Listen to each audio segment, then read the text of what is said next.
Foli ani waleɲuman dɔn o bɛ ka taa bɛɛ lajɛlen ma ni waati na an balima bamanankan Mali kɔnɔ ani Mali kɔ kan an b'a jira aw la ka fɔ ni bamanankan kunnafoni wagati selen wala de bɛna kɛ minnu kɔnɔ kumaw la aw ye Mali kɔnɔ ani a kɔkan kibaruya olu de don an b'a fɔ ni o kuma sela aw danga na kunnafoni daminɛ an b'a jira aw la ka fɔ ko fɛn min ye Sanakɔrɔba dugu ye a ye tigi kura sɔrɔ a yɛrɛ la min ni dugutigi kura sigira Sanakɔrɔba dugu kɔnɔ kɛrɛnkɛrɛnnenya na Kotɛ Zan Jibril Tarawele ale de sigira Sanakɔrɔba dugu kunna ni ka kɛ yen dugutigi kura ye a sigili baaraw bɛɛ lajɛlen ɲɛnamayara min ni a kɛnɛ seriyara maaba caman fɛ Sirifula Jabaramuso tɔgɔ la Amadu Kamara Daramani Male de tun bɛ an ka jan ka sɔrɔ seriya ɲɔgɔn fɛ.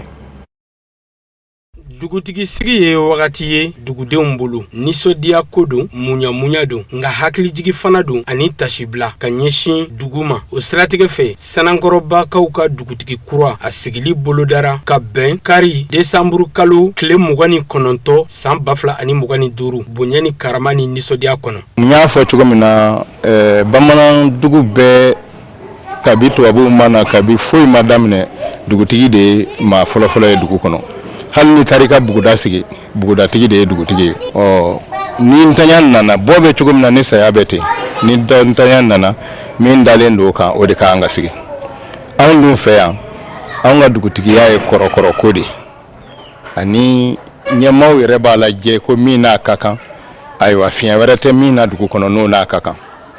ala ye ale kɔrɔkɛ min ji dɔgɔya o ka ca kalo 3 ye bi ayiwa wajibi fo ka dɔ bila a nɔ la sabu ni mɔgɔ tɛ dugu kunna ayiwa mɔgɔ si jɔlen tɛ ni min bɛ se ka sariya gɛlɛnw ta ka kumaw latigɛ sabu bamananw bɛ siran o yɔrɔnin ɲɛ u b'a fɔ ko i bɛ k'i pan ka i min fura kari donc ko ala dun bɛ dugutigi de dɔn parce que yanni dugutigi ka kalo 3 in yɛrɛ ka dafa e min yɛrɛ dalen do yɛrɛ la k'i y'a dangan ye ala yɛrɛ bɛ se ka e yɛrɛ wele donc o la mɔgɔ tɛ risque ta donc dugu bɛ to cogoya dɔ la o waati la latigɛ jɔnjɔn tɛ dugu kɔnɔ o waati kɔnɔ donc ni ala ye o tile ban fɔ ka na bi an nana Jibril Tarawele sigi a kɔrɔkɛ nɔ la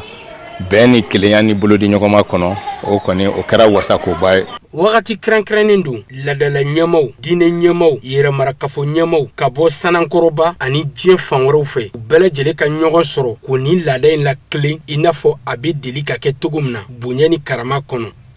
Badenya kɔnɔna na jɛɲɔgɔnya kɔnɔ hɛrɛ kɔnɔ sabula an tɔɲɔgɔn dɔ bɛ yen n'o o bɛ CNT la o ye Sanakɔrɔba ka ye o ye Sanakɔrɔba dugutigi den ye o de sababuya la anw sera yan parce que ale de y'an invité kan ka se yan n'o tɛ an bɛɛ ye CNT membre ye mais a mana CNT tɔgɔ la an nana hɔrɔnya badenya jɛɲɔgɔnya sira de fɛ an nana dugutigi sigi de la o dugutigi sigi o ye an ka alimami Seku Tarawele n'o ye imamu ye Kati ale de ka cɛkɔrɔba ka intronisation bɛ yen o sigili bɛ yen donc a y'an wele kan ka na kɛnɛ kan an nana o de kɛnɛ kan. Nisɔndiya belebele ka sabu kɛ dugutigi sigi kan ka kɛ nin cogo de la kɔrɔlen a bɛ kɛ cogo di sisan falen jumɛn donna la min bɛ se ka kɛ sababu ye an ka denmisɛnnin minnu bɛ yen olu k'a dɔn ka fɔ dugutigi jɔyɔrɔ ye mun ye dugutigi kan ka mun kɛ dugutigi kan ka mun de kɛ walasa ka dugutigiw lakanaya walasa a ka dugu ka jan. Dugutigi sigi ye laada ye nka Sanakɔrɔbakaw ta o ye laada kɛrɛnkɛrɛnnin ye bawo waati don Sanakɔrɔba cɛ ani muso denmisɛn ani maaba bɛɛ lajɛlen bɛ bɔ ka ni laada in lakile ɲɔgɔn fɛ muɲamuɲa kɔnɔ wa Sanakɔrɔba dugutigi sigi ani fan caman ta tɛ kelen ye bawo fɔnko ɲɔgɔnkɔ t'a la samasamali t'a la maa min ni dugutigiya ka kan o bɛ suganti bonya ni karama kɔnɔ dugu ɲɛmaw ani dugu sengolaw fɛ a bɛ kɛ maa ye maa min bɛ duguden bɛɛ lajɛlen fara ɲɔgɔn kan ka tila ka duguden bɛɛ lajɛlen lamɛn. Sabu Sanakɔrɔba ye dugu min ye ayiwa dugu tɛ min kunnakolon kan ka mɛn sabu dugu in ka surun Bamakɔ la baaradaw caman ɲɛsinnen don dugu ma donc fɔ latigɛbaga de ka sɔrɔ min bɛ dugu engagé dugu kow latigɛ bon ni a fɔra ko dugutigi fatura ni mɛn kɛra ka sɔrɔ kura ma sigi o kow bɛɛ bɛ sen sumaya donc o de la an bɔra k'o baara de kɛ sɔgɔmada in na o baara ɲumanba in aw yɛrɛ kɛra seere ye hali minnu ma kɛnɛ sɔrɔ aw sababu la olu bɛɛ na bɔ dɔn min bɛ yan o de la nisɔndiya de bɛ na baara kɛ ko ɲana dugutigi sigira cɛ ni muso bɛɛ lajɛlen bɛn ma kan kɔnɔ wajibi ko tɛ ayiwa administration sugu bɛɛ kun bɛ yan an ka CNT mɔgɔw kun bɛ yan ayiwa commandantakaw kun bɛ yan ka fara an autorité territoriale kan donc an bɛ dugawu de kɛ Ala k'a kɛ si ni kɛnɛya ye a kɔrɔw dɛsɛra si min na Ala k'o d'a ma dugu danna yɔrɔ min na a kɔrɔw bolo Ala k'a tɛmɛ o kan alama bolo di ɲɔgɔnma min tun bɛ ani a kɔrɔw cɛ baara la an ka tɛmɛ n'o kelen ye walasa Sanankɔrɔba bɛɛ bɛ nafa sɔrɔ ale ka sigili ni a ka dugutigiya la. An b'aw ladɔnniya k'a fɔ ko Sanankɔrɔbakaw ka dugutigi sigi a kow kɛra muɲamuɲa nisɔndiya bonya ani karama fan bɛɛ lajɛlen fɛ nabaw ka bɔ diɲɛ fantan naani bɛɛ lajɛlen na bɛɛ lajɛlen nimisi wasara wa bɛɛ lajɛlen nisɔndiyara baw ko nunu bɛɛ lajɛlen kɛra lada o matarafali kɔnɔna na Sanankɔrɔba ye dugu ye dugu min ni Bamakɔ cɛ man jan nka u ka taabolo ɲumanw olu matarafalen b'u bolo yɛrɛmarakafo ɲɛmaw ni dugutigilakaw fo ka se dugu maa wɛrɛw ma nunu bɛɛ lajɛlen tɛgɛ dilen bɛ ɲɔgɔn ma ka baara kɛ yasa Sanankɔrɔba ye se ka bɔ nɔgɔ la ka ɲɛta o kuntagalajan ka sabati Sanankɔrɔba kɔnɔ ladala fɔlisenkɔrɔw olu ye jama sɛbɛkɔrɔ nisɔndiya. Hali bi an bɛ bamanankan kunnafoni kɔnɔ kunnafoni nasira wɛrɛw fɛ an b'a jira aw la k'a fɔ ko atelier dɔ fana sigira sen kan min ni o kɛrɛnkɛrɛnna ka ɲɛsin bagan maralaw ma cogoya min na u ka baaraw ka se ka don ba la ni ka a ɲɛnamaya kosɛbɛ u bolo o baara ninnu bɛɛ lajɛlen kɛra ka bɛn tɛnɛ décembre kalo tile 29 ma hôtel Olympe la Bamakɔ commune 5 na an b'a jira aw la k'a fɔ ko a bɛ don fɛn min kɔnɔ o de ye semaine ye dɔgɔkun min ni o kɛrɛnkɛrɛnna ka ɲɛsin agroécologie ma a baara ɲɛmaya tun bɛ mɔni ani baganmara minisiri so bolo Sirifula Jabaraniso tɔgɔ la Madi Awa Kibini Bɔkari Tarawele de tun bɛ an ka jango fana seereya. Ni lajɛrɛba min filɛ nin ye n'a bɛ tali kɛ nɔnɔ labaarabagaw olu ka sigili kan ni a hakilina ɲuman tabaga kɛra ONG Vétérinaires sans frontières Suisse maaw ye a kun tɛ dɔwɛrɛ yasa ka kuma ɲɔgɔnya k'o sinsin nɔnɔ baarakɛlaw u ni ɲɔgɔn cɛ ka ɲɛsin bagan dumuni ani an ka rasi localiw olu matarafaliko ɲuman ma. A fɔra ko n'i ma bagan bayɛlɛma ka amélioration génétique kɛ i tɛ se ka nafaba sɔrɔ sogo walima nɔnɔ na. Pour que i ka se ka nafaba sɔrɔ a la f'i ka amélioration génétique kɛ mais an y'a constaté fana amélioration génétique in ka ɲi wari ɲinina ma nka a ka kan fana an ka bagan minnu b'an bolo o susiw o ka kolonso ka to an fɛ yan o ka n'an m'o kɛ dɔrɔn a laban an ka baganw yɛrɛ bɛ tunun an na an laban bɛna tubabu misiw ani arabu misiw de mara nafa dun to o fɛn na an ka culture la. APK maa ɲɛma a nisɔndiyalen lajɛrɛ in kɛnɛ kan a ye foli ni waleɲumandɔn ani bonyamasegin kɛ ka ɲɛsin nin baara ɲumanba in hakilina tabaw ma. N ko minnu ye nin baara in boloda u b'a fɛ ka baara kolo gɛlɛnba boloda parce que baara min don différence ni dɔ bɛ bagan marala minnu b'a kɛ jago kama olu ka laɲini o ye bagan ka nɔnɔ caman bɔ a ka sogo caman ta wagati kungurunin kɔnɔ pour que ale ka se ka sɔrɔ kɛ mais wajibi fana don an bɛɛ kan gouvernement malien den bɛɛ an ka bagan siw fana olu ka kolokolo olu kana tunu san 20 san 30 san 100 ɲinan kɔfɛ denmisɛnninw kana na ɲinga a suraka misi tun bɛ cogo di dama tun bɛ cogo di toronke tun bɛ cogo di projet in bɛ misi 2 kan mais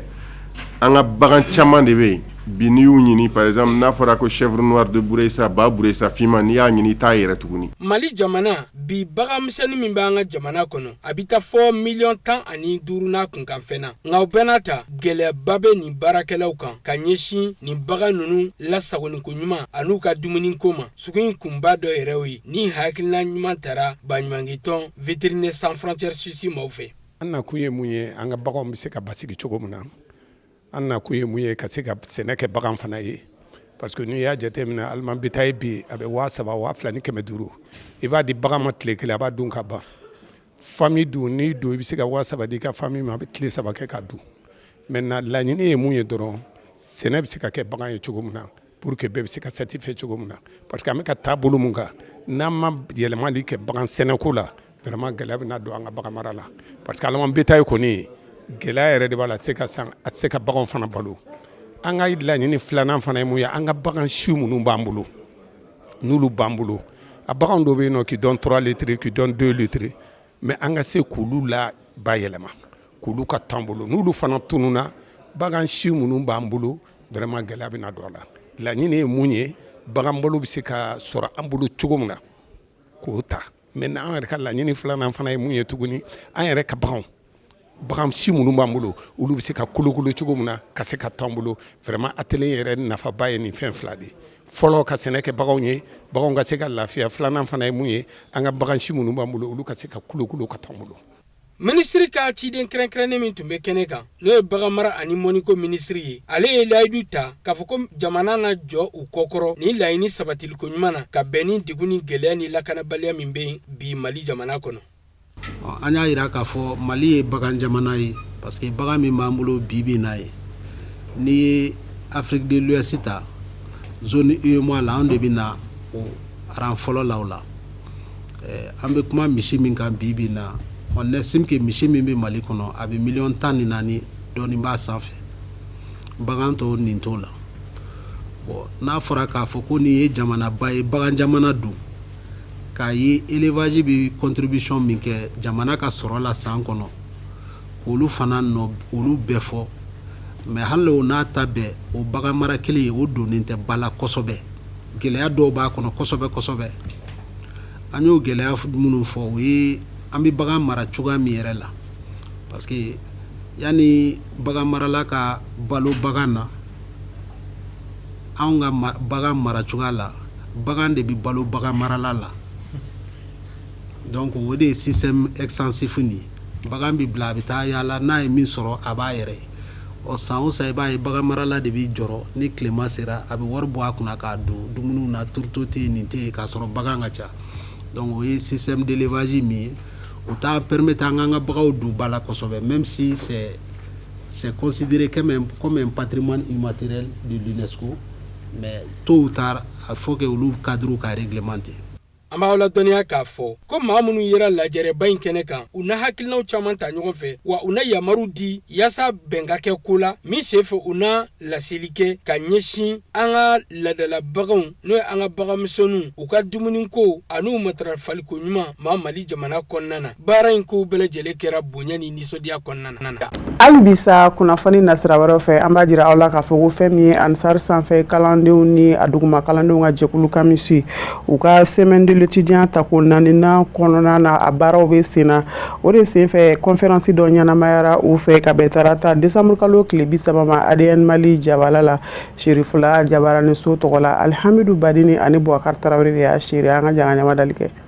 Jɛrɛjɛkulu sigicogo o sigi kan o ka kuntilennaw ani bɛɛ lajɛlen jɔyɔrɔ ye mun ye tɔn kɔnɔna na o dakun de kun talen bɛ ka kɛɲɛ ni jɛrɛ in ye mun ni a babu sentigi ye Madame Keita Sira Sumare o siratigɛ la babu sentigi ye walawalali caman kɛ jɛkulu kan faamuya bɛ se ka sɔrɔ jama fɛ cogo min. An nana pour que ka se ka Amsar mɔgɔw ka lasigiden minnu bɛ au niveau universitaire et au niveau scolaire pour que ka se k'u former sur la vie associative u ka rôle n'u ka responsabilité u mun ye u kan ka baara minnu kɛ u ka association kɔnɔna la pour que ka se ka association ta ɲɛ donc ne yɛrɛ tɔgɔ Madame Keita Sira Sumare ne ye formatrice ye donc n ka baara ye kɛrɛnkɛrɛnnenya musow ni denmisɛnninw olu dɛmɛni n'u b'a fɔ olu ma ko la prise en compte du genre donc ne ka baara o ye vraiment n bɛ développement kɔnɔ kosɛbɛ donc an bɛ yan bi okumu kɔnɔna la formation in nafaba de b'a la parce que association caman bɛ sigi an tɛ association ninnu kɔrɔ dɔn Mali la bi association sigilen don ni loi de Mali la bi règle dɔw de bɛ association érigée donc denmisɛnnin ninnu u ye nin hakilina min ta ni hakilina ɲuman ye parce que janni i ka don ko la i k'a ɲini i k'a faamuya donc bibi na an ye kalansen in dabɔ pour que vraiment u ka se ka association faamuya association Mali kɔnɔ yan nɔ n kan ka min kɛ n man ka min kɛ n kan ka dɛmɛ min sɔrɔ n man ka tɛ ka dɛmɛ min sɔrɔ ni ye wari sɔrɔ n kan ka don da min fɛ n man ka bɔ da min fɛ hakilina kelen ensemble donc u y'a essayé ka nin formation in kɛ et moi je trouve que ça c'est une très bonne chose parce que bibi na a b'u permettre u ka rôle dɔn u ka responsabilité dɔn association hukumu kɔnɔna la. Alisilamaya dɛmɛtɔn Ansaru kalandenw tɔgɔ la jɛkulu n'o bɛ Kamis Mali ko fɔ o ka nin kɛnɛ sigili sen kan a bɛ laɲini caman ko fɔ. An ye jɛkulu de wa n'i bɛ jɛkulu la jɛkulu kow bɛ latɛmɛ cogo min i kan ka se ka dɔ dɔn an na mɔgɔw nana minnu ka baara ni u ka dɔnniya sigilen don o kow de kan olu nana ka na ɲɛfɔli k'an ye k'a ta kabini tuma jumɛn a bɛ jigin aw kɔnɔ aw ka kɛ jɛkulu ye fo ka taa se aw kɛlen jɛkulu ye aw bɛ se ka papiye sɔrɔ cogo di fanga ka sira fɛ mun ni mun man kan ka sɔrɔ aw la ni aw bɛ n'o b'aw bali aw tɛ papiye sɔrɔ ani n'aw kɛra yen fana mun b'a to aw bɛ to aw nɔ na k'a fɔ aw ka jɛkulu bɛ kɛ ko mɛnlen wala a kɔni bɛ ka tɛmɛ o siraw de kan nafa belebele yɛrɛ parce que an ye fɛn caman mɛn nin na an tun t'o dɔn yɛrɛ de tiɲɛ na parce que don o don tulo bɛ taa kalanso a y'an nafa an ye faamuya caman sɔrɔ. maa min n'o ye tali kɛ ni jɛrɛ in na n'o bɛ collectif des ansar en milieu universitaire et scolaire kalandenw ko fɔ o y'a jira k'a fɔ ko faamuya caman sɔrɔla mun bɛ kɛ sababu ye k'u dɛmɛ kɛrɛnkɛrɛnya ma ka misimali o ka wulikajɔ hukumu kɔnɔna na ani alisilamaya dɛmɛtɔn ansaru o kuntilennaw matarafali. Semaine min ni hakilina falenfalen bɛ k'a la ka misimali jɛkulutɔn mɔgɔw fɛ n'an b'o kɛnɛ kan halisa donc bi conférence n'o bɛ tali kɛ vie associative kan n'o ye jɛkulu tagabolo ye conférence kɔnɔ a nafa ka bon kosɛbɛ a nafa ka bon puisque a sigi kɔnɔna na a bɛ yira na k'a fɔ tagabolo minnu kan ka sabati ani sariya minnu kan ka labato jɛkulu kɔnɔna na pour que jɛkulu yɛrɛ bɛ se ka a sigila hakilina min kama a bɛ se k'o objectif atteindre cogo min na donc a bɛ se ka taa ni sariya wale minnu ye pour que ka se k'o sɔrɔ donc an y'o faamuyaliw sɔrɔ a kɔnɔ ani tɔnden yɛrɛ kan ka kɛ cogo di tɔn kɔnɔna na kan ka taa ni tasira minnu ye pour que fɔɲɔgɔnko kana na a ko kɔnɔna na donc an y'o faamuyaliw sɔrɔ a kɔnɔ. a m'aw ladɔnniya k'a fɔ ko ni conférence a bɛ don ka misimali o ka san wulikajɔ kɔnɔna na a bɛ fɔ mun ma ko semaine de l'étudiant et de l'élève ansar n'a baaraw bɛ kun cɛ tarata décembre kalo tile 30 a bɛ jɛ ka dugawu kɛ ala ka san wɛrɛ ta fara an si kan. Ama kunda kati ka kɛrɛnkɛrɛnnenya na kati section ansaru décembre kalo tile 27 su wajulu kɛnɛ b'a ɲɛnamayara o fɛ min ni a bɛ don fɛn min kadara kɔnɔ o de ye mawuludu nabawi o hukumu kɔnɔna ye a kɛra kati malibugu balontan tɛrɛnba kan a kɛnɛ seriyara an karamɔgɔ fɛ seyidi sherifu iba aidara sherifula jabaranso tɔgɔ la amadu jalo ni samba tarawele de tun bɛ an ka jango fana seriya. Jamakulu sanuma in cɛ b'a la muso b'a la ansaru ni kanuɲɔgɔnw don u bɔra ka kafo ɲɔgɔn kan ka bɔ kati kin caman kɔnɔna na waasa kana ni wajulu sigi ɲɛnamaya ɲɔgɔn fɛ alisilamaya dɛmɛtɔ ansaru ɲɛjɔyɔrɔ denkɛ an karamɔgɔ aseid sherifa iba haidara DGP kɛnɛ ɲɛmɔgɔya n'a bonya n'a karama kun bɛ ale de bolo a nana alisilamaya diinɛ baro sigi a ka laseli sen fɛ silamɛw hakili jiginna alisilamaya diinɛ siratigɛ tilennen na kɛnɛ in fusamanciya fo ka taa se kira n'a somɔgɔw tuguɲɔgɔnyali bonya n'a nafa kan DGP sinsina badenya ɲuman ani ɲɔgɔn dɛmɛ kan ka buna adamadenninw su ka kɛ jogo ɲumanya sinsinin kan an ka sigidaw la nabagaw kɛnɛ kan minnu ye kɔrɔfɔw falen falen ɲɔgɔn da ka bɔ kati alisilamaya dɛmɛtɔn ansaru ka section kɔnɔ u bɛɛ lajɛlen y'u ka nimisi wasa jira ka da sigi nafa kan a n'a bɛna magoba min ɲa sifinnakaw yɛrɛ ye. Nin mawuludi foyi ma an bila la ni kanu tɛ kanu min don an ye a ye an juru minɛbaga n'o ye ase seru usman manan haidara an y'a ye ale de la ale ye kira ni a bɔnna bɛɛ kanu don an na dɔgɔkun kɔnɔna na an ye mawuludu ba in labɛn ka se ka an karamɔgɔ den dɔ wele a kana bɔ an ye yakati donc foyi m'an bila la ni nisɔndiya ani kira kanu silamɛya yɛrɛ bɛ se ka faamu diɲɛmaw fɛ cogo min na o laɲini de y'an bila mawuluduba in labɛnni na. DGP yɛrɛ yele wasaba ye anw bolo DGP yɛrɛ yele wajibi anw bolo munna DGP bɛ ka sifinw bolo minɛ ka bɔ kojugu la cogo min na o yɛrɛ de gansan bɛ an bɔ an bɛ don min na ko bi kati bɛ cogo min na bɛɛ b'a dɔn mɔgɔ tɛ fɛn fɛn mɔgɔ ye o la mais DGP yeli kati kɔnɔ yan an dan b'a la an b'a dɔn a bɛna kɛ wasaba de ye an ka sifinw ma. Ye kati section ka fɛn bolo dalen min ni san o san an bɛ a kɛnɛ sigi ala sɔnna a san fɔlɔ an ye an karamɔgɔ denkɛ wele ani an karamɔgɔ yɛrɛ sherifa ibrahima haidara DGP mun kosɔn a kana se ka mawuludu ɲɛnama an ye dɔwɛrɛ tɛ ninnu ye an karamɔgɔlakaw de an ɲɛ jɔyɔrɔ de don an ka se ka mawuludu dɔn ka diinɛ faamu ani ka kira yɛrɛ ka hakilila faamu a sababu ye olu de